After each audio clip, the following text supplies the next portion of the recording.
Les rocs, on avance donc tout doucement et avant de voir en détail tout ce qui concerne les fondamentaux et les techniques, il est important que je vous parle des avantages. Vous avez certainement compris en filigrane depuis le début de cette formation qu'ils sont nombreux.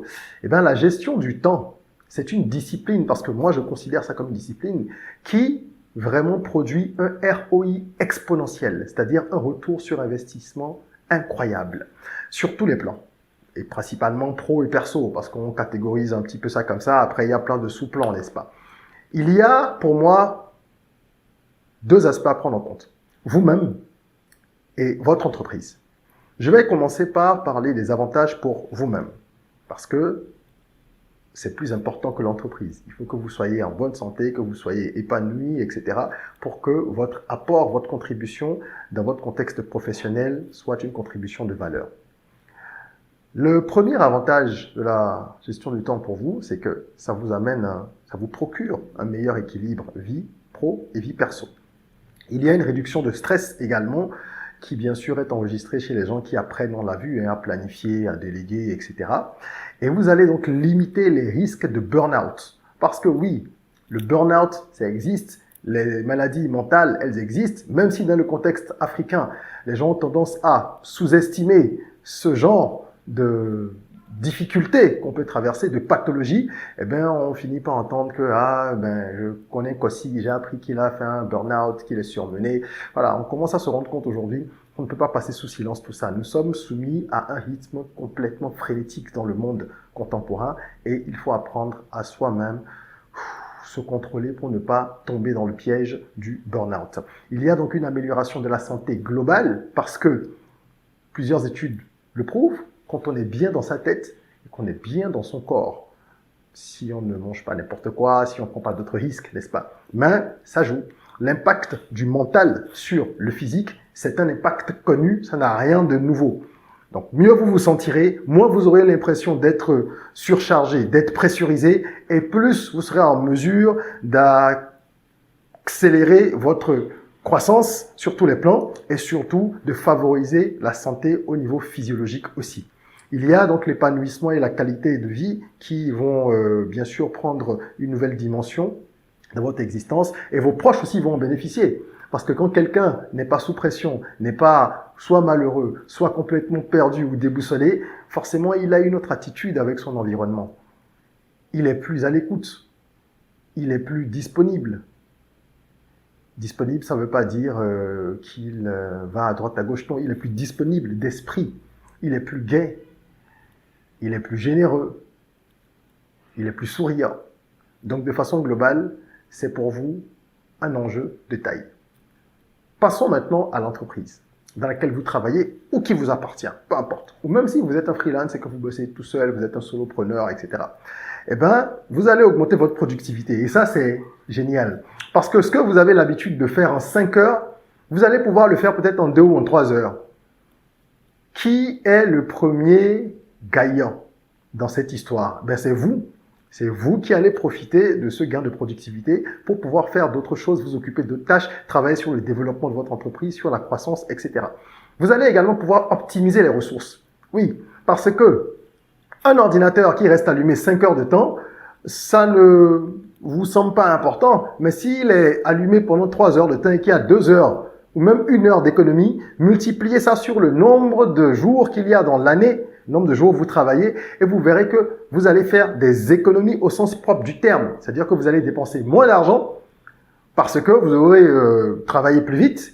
Vous avez des collaborateurs qui, au lieu de partir à 20 heures, vont partir à 19 heures parce qu'ils sont censés finir à 18 heures. D'accord? Mais il y a peut-être beaucoup de boulot dans la boîte.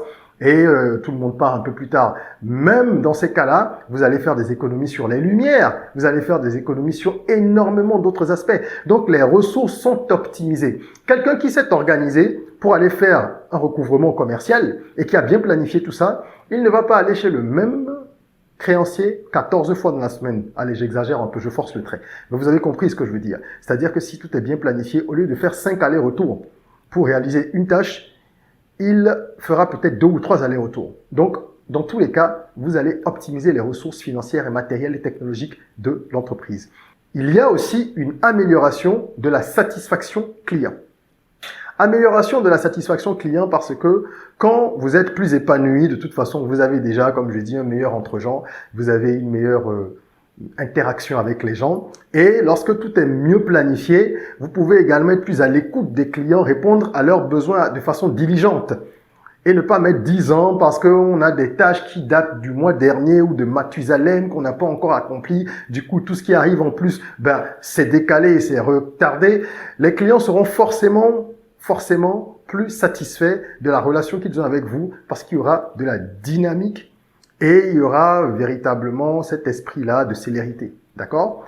Autre avantage pour l'entreprise, la croissance et l'expansion accélérée. Oui, parce que quand on a du temps qu'on libère, ou qu'on gère mieux, et surtout si vous arrivez à faire comprendre cela à vos collaborateurs, et que vous n'êtes pas seul dans votre bulle à travailler là-dessus, eh bien, vous verrez que tout le monde ira plus vite dans la boîte et vous pourrez travailler donc au next step de l'entreprise. Si vous êtes un chef d'entreprise et que vous suivez cette formation, je vous invite à exhorter vos collaborateurs à faire de même. Trouvez le moyen d'organiser des formations pour que vos collaborateurs soient formés à tout ça. Parce que s'il n'y a que vous qui compreniez les enjeux et qui pratiquiez tout ça, eh bien, l'effet va se faire ressentir dans votre vie personnelle, mais vous allez continuer à subir quand même les désagréments du manque d'organisation et d'improductivité des gens qui travaillent avec vous. La meilleure prise de décision stratégique, c'est également un avantage important. Je ne vais pas m'étaler là-dessus. Quand on a plus de temps, on peut réfléchir plus librement, donc on prend des décisions plus éclairées. Au lieu d'être dans la précipitation, quand on est stressé, qu'est-ce que je dois faire? Oh là là là là. Et puis voilà, on prend des décisions à la va-vite, après on regrette. Non, c'est pas ça.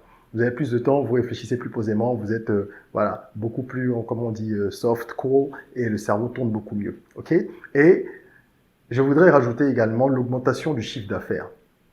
Je sais que ça, c'est ce qui importe pour les entrepreneurs, c'est ce qui est le plus important pour les entrepreneurs. Mais bien sûr, si tu prends de meilleures décisions stratégiques, si tu as plus de temps pour travailler sur la croissance, c'est une évidence que ton chiffre d'affaires augmentera. Tu vas passer plus de temps sur les aspects analytiques, par exemple, et stratégiques de ton entreprise.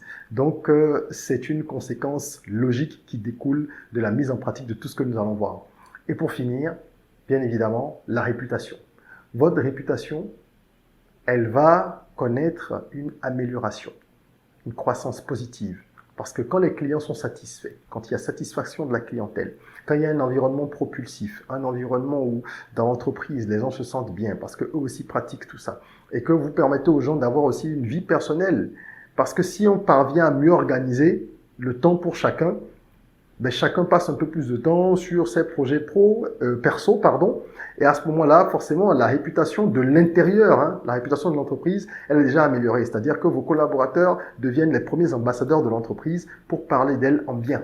Et les clients en face, les partenaires, les prestataires avec qui vous avez également une meilleure relation, ils vont également se faire ambassadeurs, porteurs d'une bonne nouvelle concernant votre entreprise en disant à X et à Y que, dans cette boîte, ils sont efficaces, dans cette boîte, ils font les choses à temps, ils sont à l'écoute, etc., etc. Voilà, j'espère que vous avez compris tous les enjeux de la gestion du temps. Ils sont nombreux, on va pas tous les évoquer, mais c'était important que vous ayez la substance et que vous puissiez comprendre, encore une fois, qu'il va falloir appliquer ce que nous allons voir. Dans la prochaine vidéo, on va évoquer les fondamentaux de la gestion du temps. Il y a des principes de base qu'il faut comprendre pour pouvoir appliquer les techniques et méthodes. On en parle tout de suite.